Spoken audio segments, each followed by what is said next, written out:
আজকের গল্প মণিহারা, কলমে দেবযানী। কথায় আছে ভাগ্যবানের বউ মরে, কিন্তু আজ আমার নিজেকে কোনোভাবেই ভাগ্যবান বলে মনে হচ্ছে না। আমি অপরেশ মুখার্জি। আমার স্ত্রী মণিমালা গতকাল রাত্রে মারা গেছে। সবেমাত্র দাহকার্য সেরে ফিরলাম।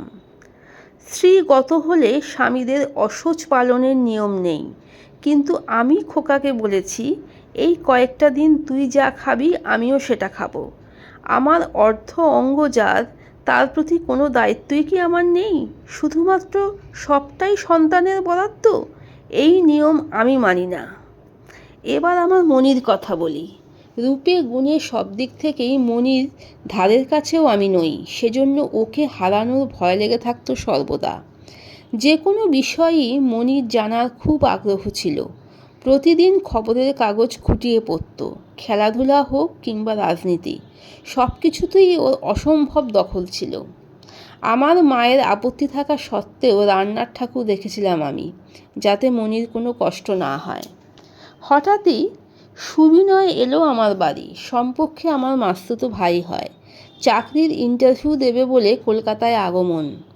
দাদার বাড়ি থাকতে হোটেলের ভাড়া কেনই বা গুনবে শুধু শুধু?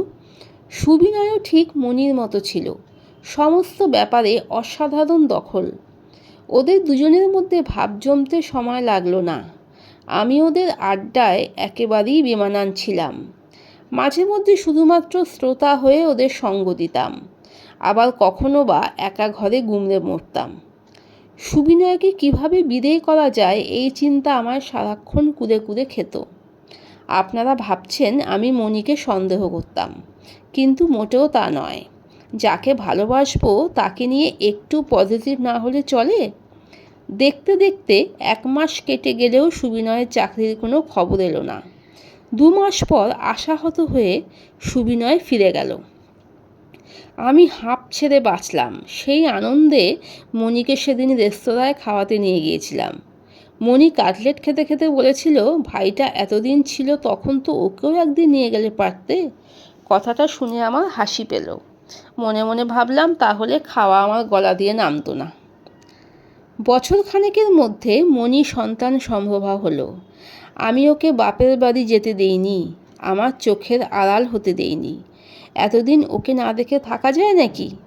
অফিস থেকে তাড়াতাড়ি বাড়ি ফিরে ওকেই তো খুঁজি আমি। খোকা হলো আমাদের। মণি খোকার নাম রাখলো প্রতীক।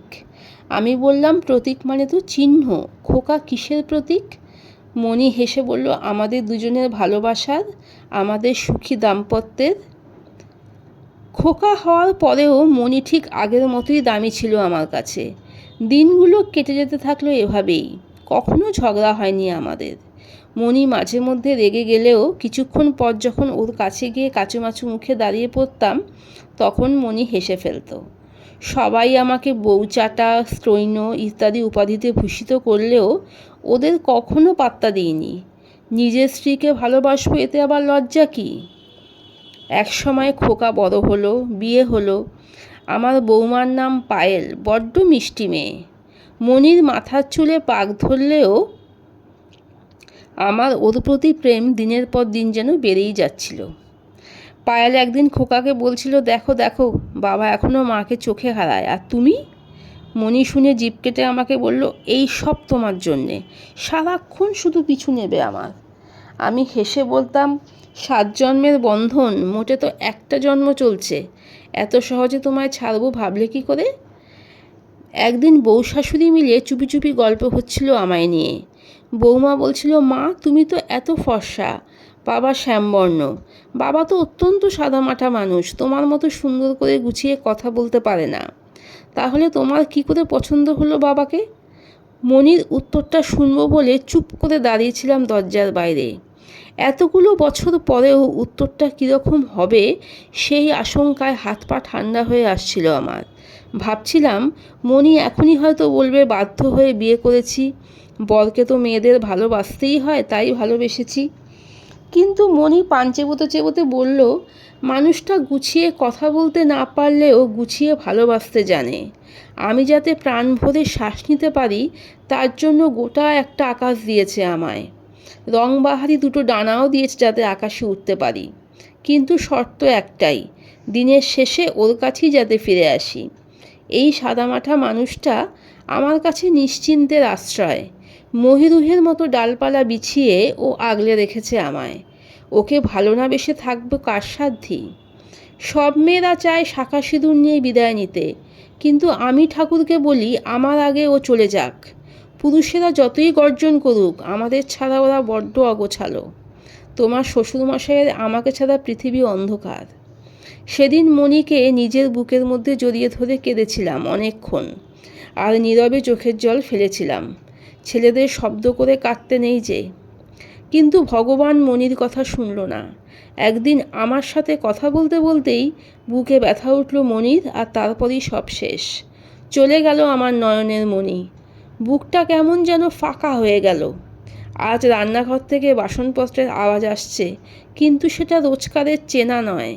কাজ করতে করতে মাঝে মধ্যেই আমার কাছে ছুটে এসে আমার নানা কাজের ভুল ধরার মানুষটা কয়েক ঘন্টার ব্যবধানে অতীত হয়ে গেল। সকাল 10টায় দ্বিতীয়বার চা খাবো বলে মণির কাছে আবদার করতাম আমি। মৃদু বকুনি দিয়ে চিনি ছাড়া চা দিয়ে যেত মণি। ডাক্তার বলেছিল সুগার হওয়ার সম্ভাবনা রয়েছে, তাই এই কড়া ব্যবস্থা। আমি চিনি চাইলে চিৎকার করে বাড়ি মাথায় করত। আজ আর কার কাছে আবদার করব? বৌমা ছেলে মানুষ, ওকে কেনই বা বিরক্ত করব? হঠাৎই দেখি চায়ের কাপ হাতে দাঁড়িয়ে আছে পায়েল। আমি লজ্জা পেয়ে বললাম, তুমি আবার কেন? ও হেসে চায়ের কাপ রেখে চলে গেল। চায়ে চুমুক দিলাম আমি। চিনি সহকারে বেশ ভালোই বানিয়েছে বৌমা। ওর কি আর অত খেয়াল আছে? খেয়াল রাখার লোক তো ডানা মেলে উড়ে গেছে নীল দিগন্তের ওপারে। সন্ধে নামলেও সে আর ফিরবে না। কথায় কথায় দোষ ধরা, বকুনি দেওয়ার মানুষটা চলে গেছে চিরদিনের মতো। কালকেই আমার স্নানের গামছা কেচে কোথায় শুকোতে দিয়েছিল কে জানে, এখন খুঁজে দেখতে হবে। ঠিকই বলেছিল মণি, ওকে ছাড়া আমি বড্ড অগোছালো। আমি তো শুধুমাত্র ওকেই গুছিয়ে রেখেছিলাম। গল্পটি কেমন লাগলো অবশ্যই জানাবেন। ধন্যবাদ।